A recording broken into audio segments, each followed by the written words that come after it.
I was kicked out of the education system. I was rejected from getting a student loan. I couldn't get a passport. I had my student loan taken away from me.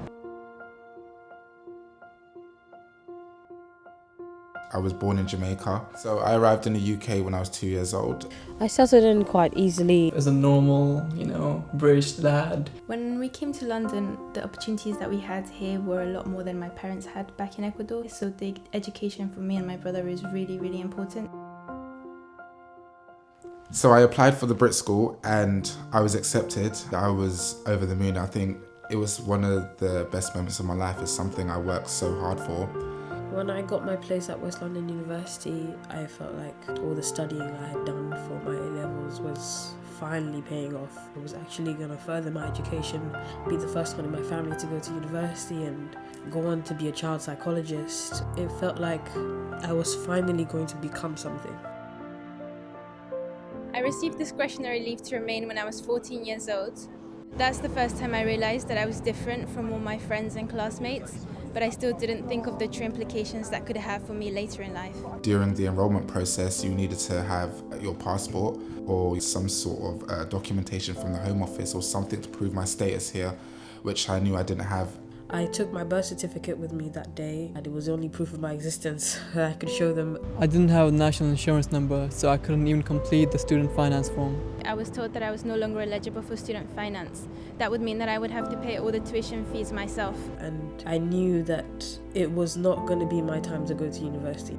For me, that was one of the biggest blows, and all of a sudden I'm being told no because of something I can't control. So I left, and that was that. In the 4 years interim between graduating from college and getting my citizenship, I didn't have anything to do, and that meant that I had to pick up things to survive and have a voice just to express myself. Photography became an avenue through which I kind of explored London. It kind of made me closer and more attached to London, seeing things that I feel like not many people had seen before. Music is something for me that made me forget everything that was happening around me. I could just really throw myself into it, and I knew I would get something back. The first time I fell in love with acting just gave me a way to express myself. I felt like I had been through so much struggle, so many experiences that sort of built a depth in my character, and acting gave me a way to release that. Going to uni is such a big thing now. That was the only thing that kept me going throughout these 4 years between graduating from college and getting my residency. The thought of just getting an education, a degree, it's become kind of like a mountain that you just have to climb. So after 3 applications and 2 rejections, I eventually got my leave to remain in June 2017.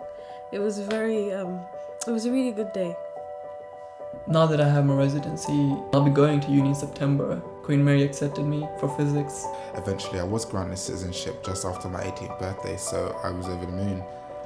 I think being a Londoner has made me a fighter. London is my character, and it's everything that's built me. And I want to be able to use my course to somehow help other young migrants like myself. I'll have to keep paying to renew my status, and I'll have to get a good lawyer to represent me.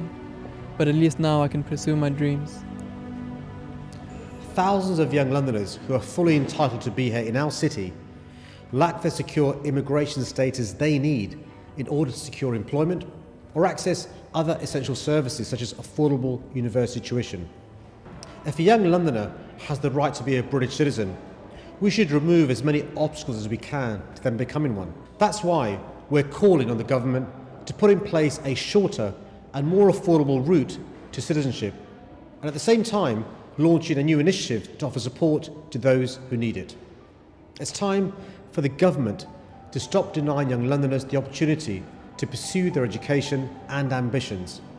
They are London's dreamers, and they deserve better.